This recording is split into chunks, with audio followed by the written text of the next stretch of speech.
The first thing that science says is that many of the traditional ideas about God, about how God acts in the world, are definitely wrong. They're naive. And I won't belabor that. There's enormous literature on that, and the arguments are well known. The ancient texts, which are the basis of most of the traditional religions, don't do justice to what we know about the universe now. They, with rare exceptions, don't have a notion that the universe could be enormously large, much less that it can contain extravagant numbers of dimensions in quantum mechanics, and or that it's so very old, or most of all, I think, most profoundly, that it's so comprehensible, that it can be understood in terms of precise mathematical laws. You just don't find that in the ancient texts. So to me, they seem kind of cramped and unimaginative. So it's not so much even that they're wrong, although some details are wrong, it's just that they don't do justice to what we know today. Can you explain everything about who we human beings are by looking at the physiognomy of the brain? Is it as simple as that? Does it come down to what you've just once described as understanding that sort of block of jelly inside the head, and that ultimately explains everything about the way human beings are and the way we perceive ourselves and others? I think the answer to that question is almost certainly yes. Things like creativity, you may go up to a certain point in explaining it, or you have to start saying it's a divine spark or something, which we scientists don't believe in. So eventually the answer is yes, we're going to explain many different aspects of brain function. What does God mean? And to some groups of people in the world, it means a rather human-like figure who takes a personal interest in the destiny of humans, sometimes intervenes. Some, in extreme cases, wants human sacrifices and all the rest. I think most scientists find that as too simplistic a view of reality. Plus, we've seen how societies from primitive situations grew into more sophisticated ones, and they dropped those kinds of attitudes and began to try to develop ideas that dealt better with the realities we find now. So I think that that's what influences scientific thinking. I think that religion has always been one of my interests, looking at it as an essentially human product, with all its elaborations, conceptualizations, and so on. It's certainly true that there's nothing that science is teaching us about how we are that supports different religious fables about what we're supposed to be. Magic is not substantiated in science or in philosophy. But I think in the 21st century, people are pretty free to say what they want about the Bible. People are free to reject it. I found actually the best evidence for my own research was going to Christian bookstores. And there were all these books about apparent contradictions in the Bible, seeming inconsistencies. Books and books of these things, because the Bible scholars noticed that there were these two different versions, 2 of every animal on the ark, 7 of every animal, and they were trying to work out, what was the real version. Of course, there is no correct version from a folklorist point of view. So they gave me all the evidence I needed. All I had to do was to look up their passages, and I saw, yeah, these are 2 different versions of the same story. So they were my research assistants, these people who were trying to reconcile these. I mean, reason, of course, can be defined in a variety of ways, but these are pretty good approximations. A cause, explanation, or justification for any action or event. You have a reason to do X. There was a reason why I got up from my chair, I went to the refrigerator and got a beer because I was thirsty. Right? That's a reason. The power of the mind to think, understand, and form judgments by a process of logic, of course, is what we're talking about here in this context. This is opposed to, of course, faith, which is the complete trust or confidence in someone or something. Notice the accent on complete. Or a strong belief in God or in doctrines of a religion based on spiritual apprehension rather than proof. And that's the interesting term here. It's a spiritual apprehension. What the heck is spiritual apprehension? How do people spiritually apprehend things?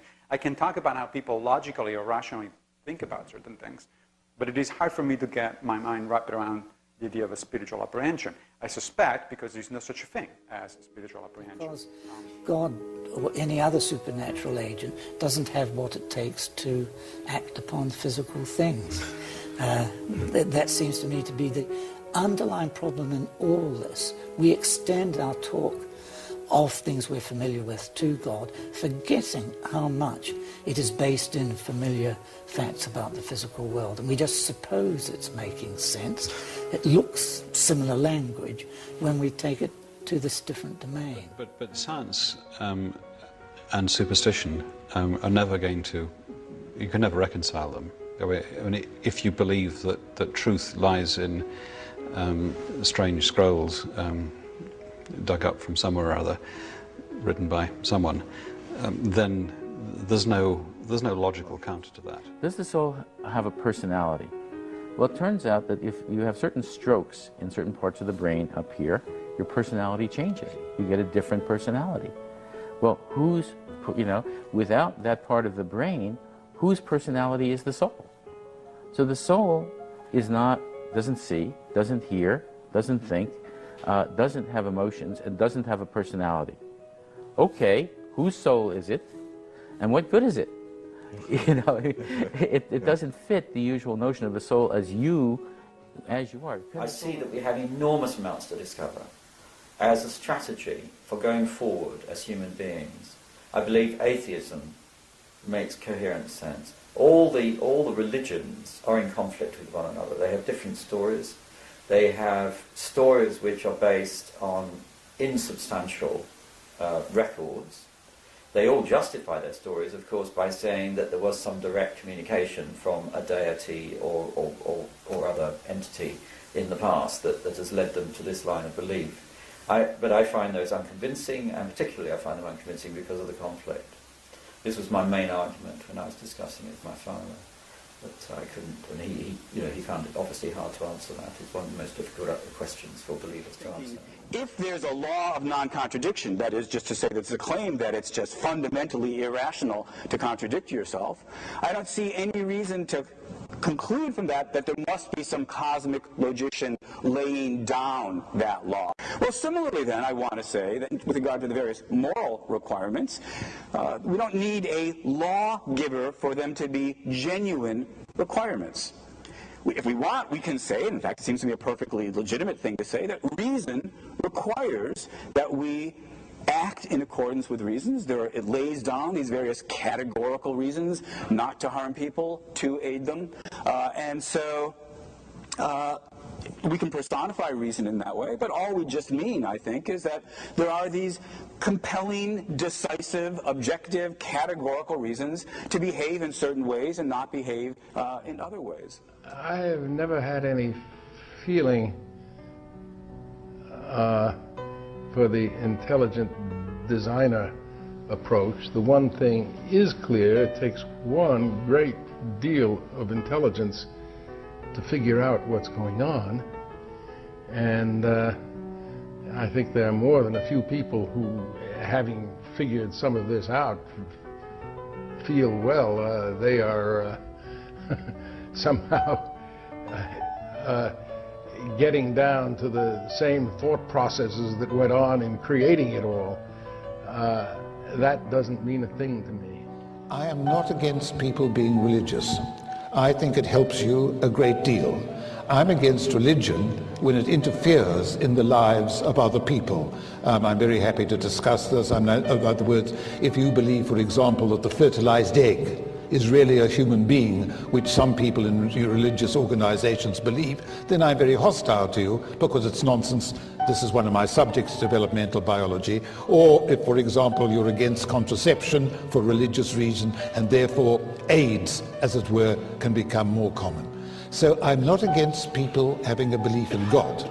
I do believe that that belief is false, and I'm saved by the fact that whatever arguments I give you, I have no illusion, I have no delusion that I will persuade you to change your minds. Roger was careful to say I was born into a Zoroastrian family. I stopped believing roughly around the age of 8, and by 12 had written my personal essay. That hasn't changed much in the last several decades. Exactly. So you get omnipotence, and you realize that to have omnipotence, you've got to have God is unchanging. But you forget that by adding unchanging, in order to keep omnipotence, that's going to conflict with active in the world. Right. And you lose the omnipotence because now he can't act in the world. Right. And so the problem is to keep the whole thing into a coherent bundle. And even if there's not a logical contradiction in there, I don't see how that's going to happen. When you talk about decent scientists today who are religious, ask them very carefully precisely what it is they believe. I mean, some of them go to church because they like the music. Some of them believe in some sort of pantheistic spirit of the universe. Then they're using a word like God. Einstein was one of these. Einstein used the word God a lot. And plenty of people think, because of that Einstein was a religious man. Well, he wasn't. He certainly, I mean, he's most indignant when anybody suggested that Einstein believed in a personal God. The other one I should mention is the idea of the mind being separate to the body. Technically, we call this mind-body dualism. And this is something that most people assume without ever questioning it. They assume the mind is somehow independently of the body, because we experience that every day. You know, we have a thought about having a cup of coffee, and then we move our hand to pick it up. And we never really question that idea that somehow the mind can control the physical system. So mind-body dualism is a fascinating area, both in science, but also in philosophy. And this assumption that the mind is separate to the body is something that children at 4 or 5 years of age will spontaneously think about. But if you then make that assumption, then that means the mind isn't constrained by the same laws that constrain the physical body, which then allows for the possibility of an afterlife, the mind somehow existing once the body is gone. So you can see very easily how that kind of notion could underpin notions of the afterlife, ghosts, spirits, and so forth. The trouble with religion is it picks particular things, like why are we here, or what created the world, or what should we do in various conditions. And lots of these can be studied and understood a little better by thinking more. But our cultures find ways, and it's the cultural rather than the individual who say, we like things as they are, don't think about this, don't change it. What you should do is told by this book. And that's very convenient, it saves a lot of time. At any period, if there are questions science can't answer because there are no tools, then why knock yourself out? And the culture, I can regard religion as wonderful ways to save a person's time. They can get more done in their life if they don't think about hard questions.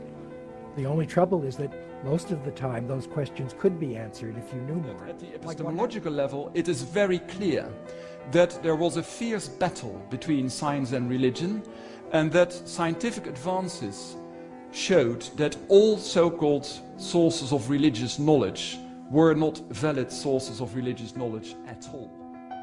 Speaking as a scientist, I think that there is a problem with regards to the afterlife and religious immortality, and that is there's no proof that it exists. Remarkable claims require remarkable proof. But maybe you don't need proof. Well, I do. Yeah. What is your feeling now? How would you classify yourself? Agnostic? I suppose so, yes. Perhaps. Yeah. I think the culture of religion, if one can put it like that, or what religious people have done in our history is so huge and enormous. I mean, it's just so much part of the background of being a European person that you absolutely can't ignore it, and to understand it, you've got to have some feeling for what it is to be religious in it, I think.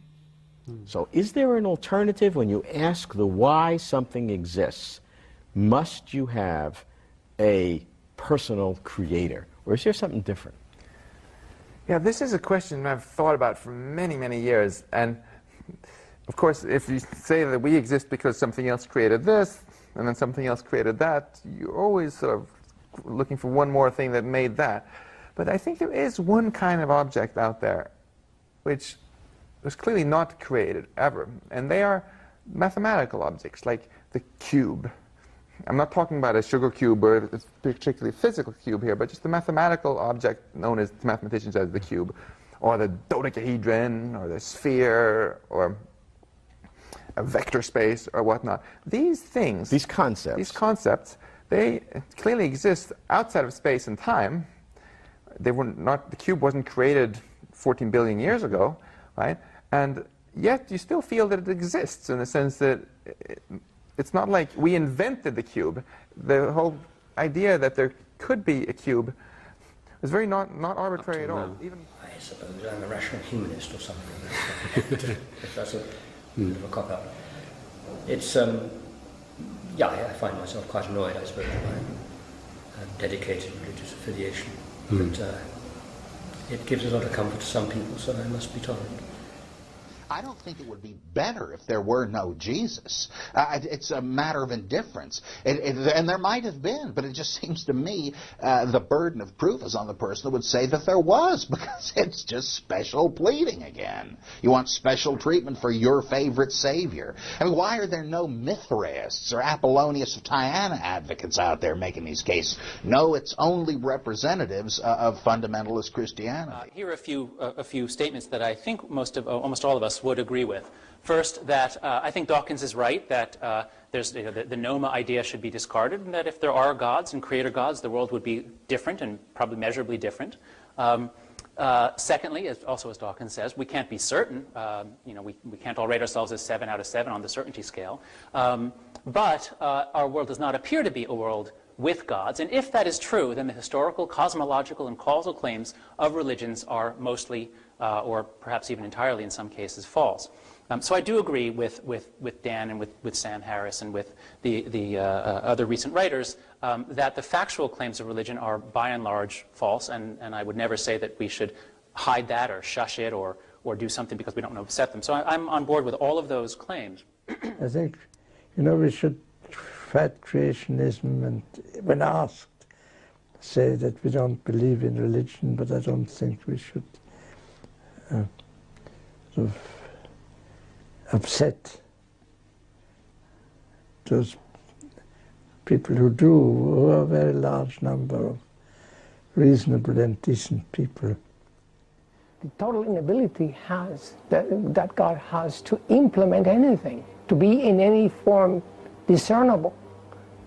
I have no measure possible. And I know that even those who believe in God deeply know that there is no possible way. So, since there is no possible way of discerning its existence. Of proving his existence. No, discern. Measure something that tells me that God exists. Anything. So, are we saying that discernment is the same thing as measurement? Yes, indeed. In this case, for me, it is that. Is it in every case? In every case that I know concerning my cognition or concerning my ability to understand things. I've never been religious.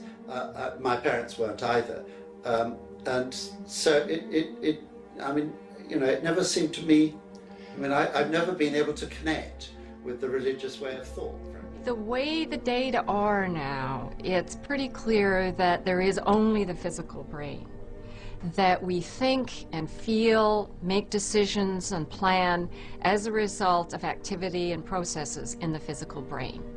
That there is no, in addition to the physical brain, there is no non-physical mind or soul or spooky stuff of the kind that might, for example, survive the death of the brain. So when I think about naturalization of the mind, I think about trying to understand the nature of mental processes, mental diseases, and so forth in terms of brain function. Aristotle would tell you things like, if you have an object and you want it to be in motion, you have to keep pushing it, because if you stop, it stops. And Aristotle was right. It stopped when I stopped pushing it. He was not wrong. Physicists like to make fun of Aristotle these days, but he was right in the context that he was talking about. So if you believe that as a fundamental fact about stuff in the world, motion only exists when there's something pushing it, then you can imagine that these kinds of arguments make sense. That the fact that we see things moving in the universe, despite the fact that motion requires a mover, makes you believe that there must be some prime mover out there behind the whole thing. And then comes along Galileo and Newton. And they say, actually, if you think about it carefully, the natural status for objects is uniform motion. It's just because of friction and dissipation and other annoying features of the world that we see things stop. That at a fundamental level, things want to keep moving, and unless you act upon them, they will remain in uniform motion. This notion, conservation of momentum, completely undermined the sort of metaphysical reasoning behind the arguments for first cause and a prime mover and things like that. And you can actually see the impact on the theological literature. Once they invented Newtonian mechanics, arguments for the existence of God changed their focus from prime movers, first cause, arguments from contingency, to the argument from design. They started inventing machines, and they said, oh yeah, the world looks like a machine, and maybe there was a machinist, and so forth.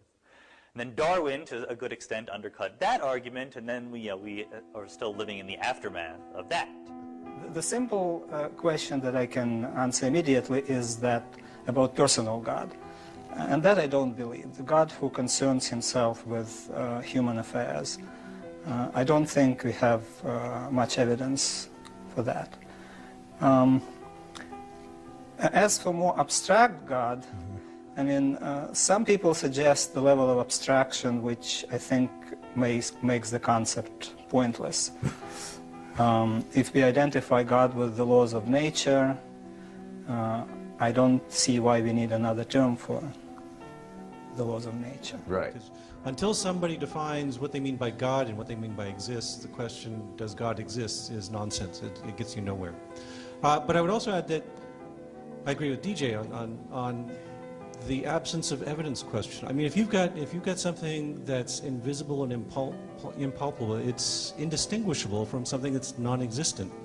So why should we accept that? That in addition to being able to do experiments and being able to observe and measure, another thing that a good scientist has to be able to do is clearly state where he got his information from. And if you're just daydreaming it out into existence, that doesn't count. That's not a good reason to believe in something. That's a reason to, maybe wishful thinking is a reason to believe in it, but it's not a good scientific or skeptical reason to accept something. I must tell you then, if that's still of interest, I'd keep away from the subject of religion nowadays. When I was 10 or 11, as I said, I was in a refugee camp. I asked my father a pertinent question: why? Why are we in a refugee camp? Why are they trying to kill us? And he told me very honestly, look, these are riots between people of the Hindu religion and people of the Muslim religion. So it's a religious conflict that is taking place, and that's how it is. It is partly on land, of course, but I was that not to know. And I decided then, as a thinking child, that religion was not good for one. And so religion was abandoned then. It then abandoned forcefully. My mother was aware of it and scolded me sometimes.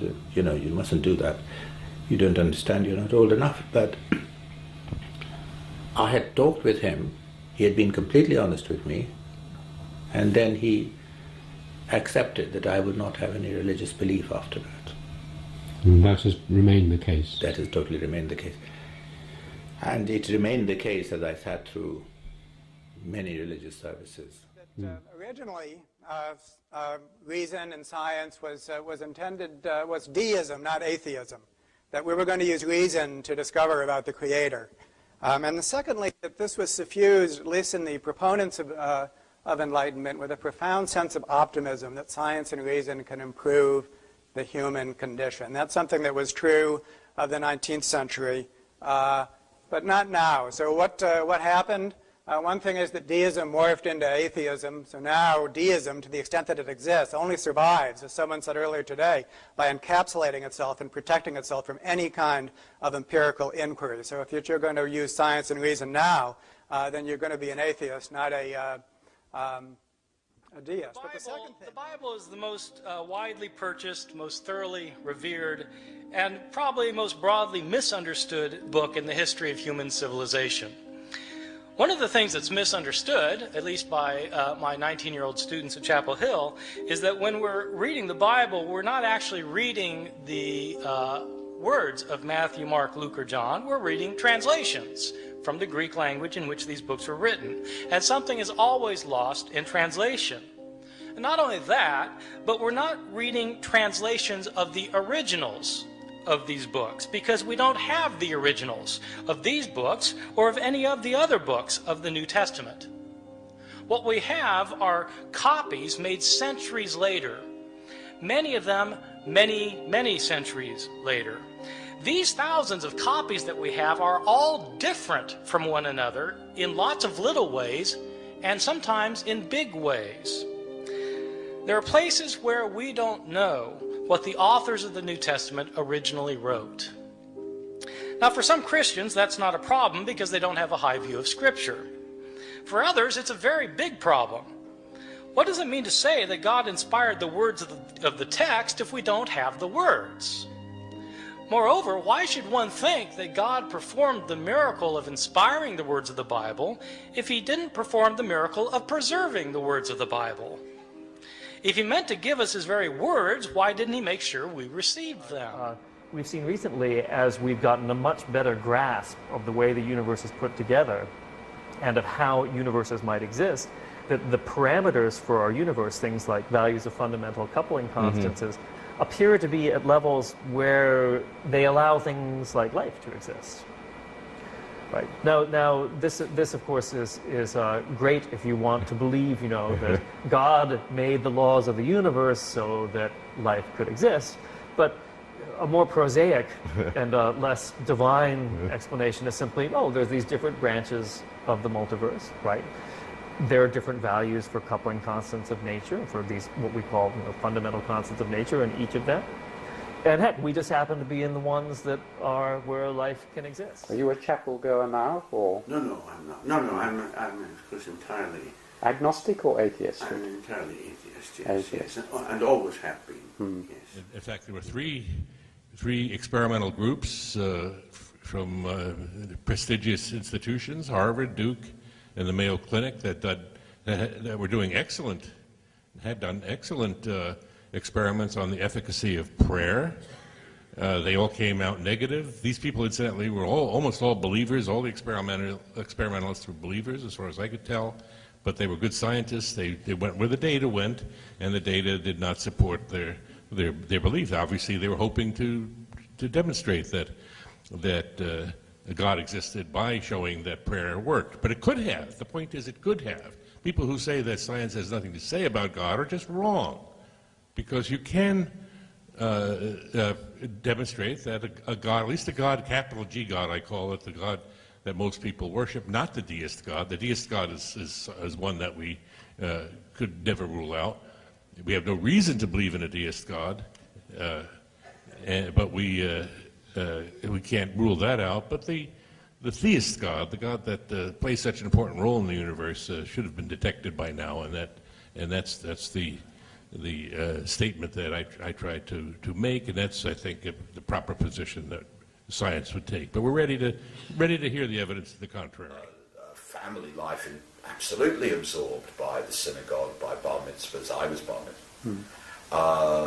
By all sorts of rituals, Passover dinner, and so on, without it ever seemed to me having any, or at least hardly any, correlative belief in anything of the theological or spiritual kind. I mean, this was absolutely phenomenological Judaism, right? And I think that's a very dominant pattern indeed, because maintaining the culture is maintaining the faith.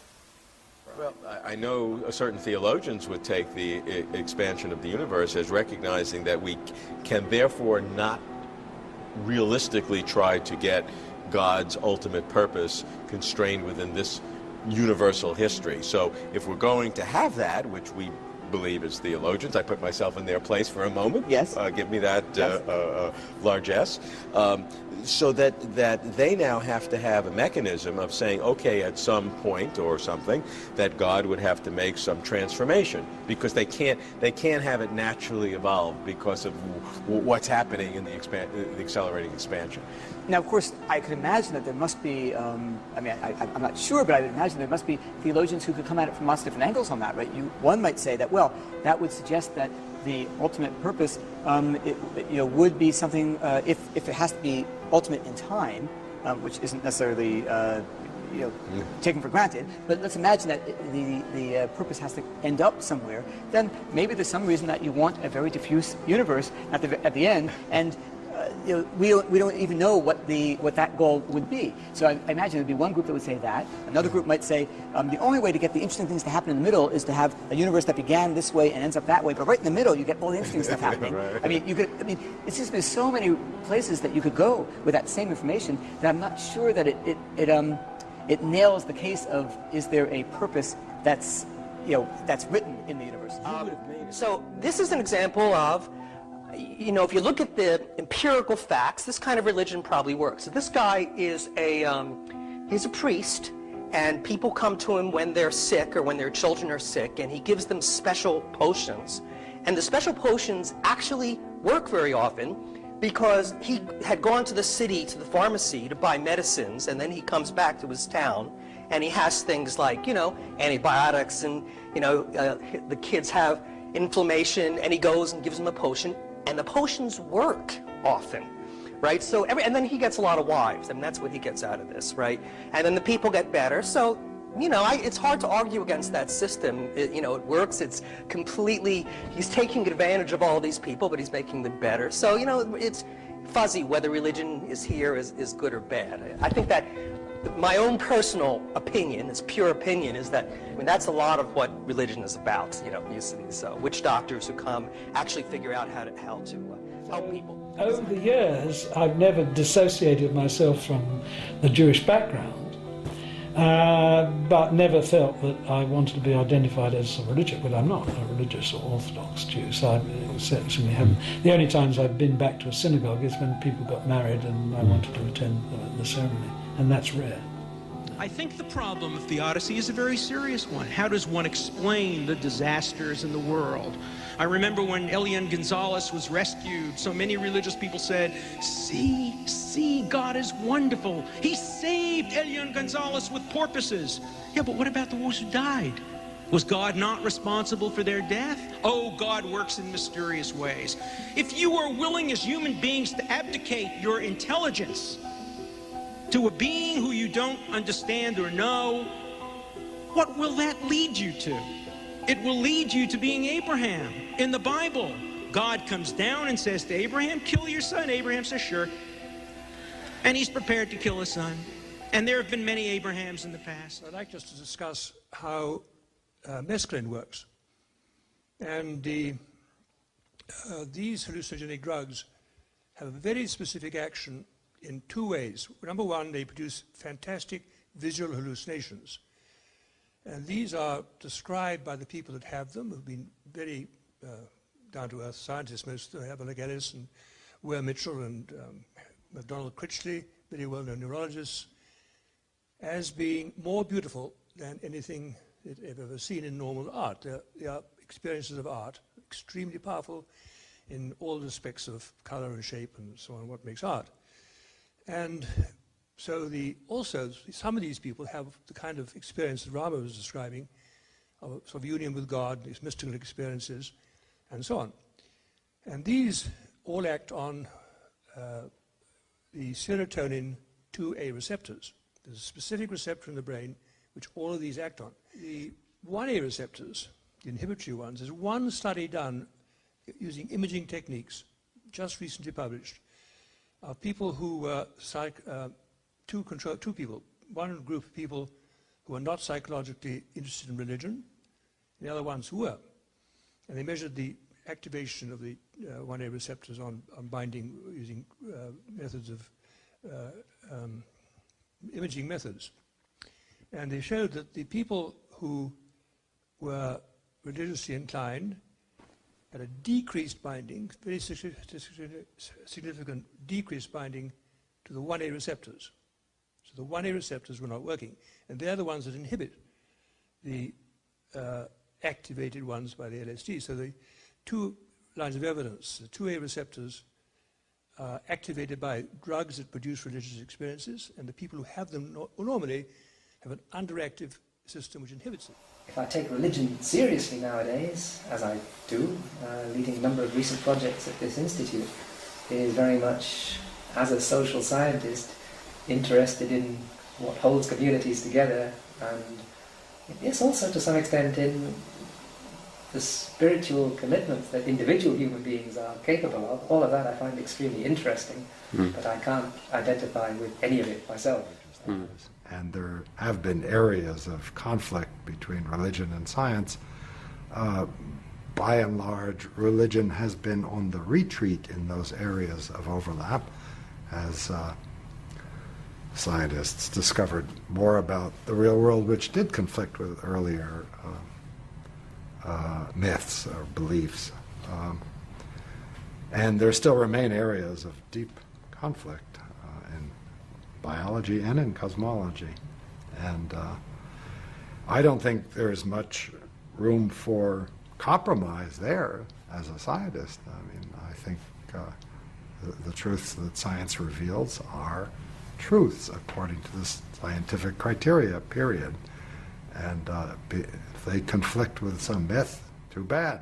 To have conviction is very different from having faith, because conviction is a kind of belief that can be sensitive to evidence and argument. And the whole point of faith, indeed the virtue of faith, which is praised by Christians and others, is precisely the strength to continue to believe something in the face of reason and evidence. And I used to watch for submarines with another young man who trained as a bomb angler. And I was then a mild Christian, I'd say a skeptical Christian, and he was a passionate atheist. And we talked for weeks and weeks and weeks as we watched for submarines. And when we got to England, he was a Christian and I was an atheist. We sort of converted each other. Being a scientist and staring immensity and eternity in the face every day is about as meaningful, I think, and grand and awe-inspiring as it gets. Especially we astronomers, confront the big questions of wonder every day, and the answers to these questions in the aggregate have produced, and this is with absolutely no hype, have produced the greatest story that's ever been told, and there isn't a religion, I think, that can offer anything better. And as Jules Verne said, reality provides us with facts so romantic that imagination itself could add nothing to them. And I say amen to that.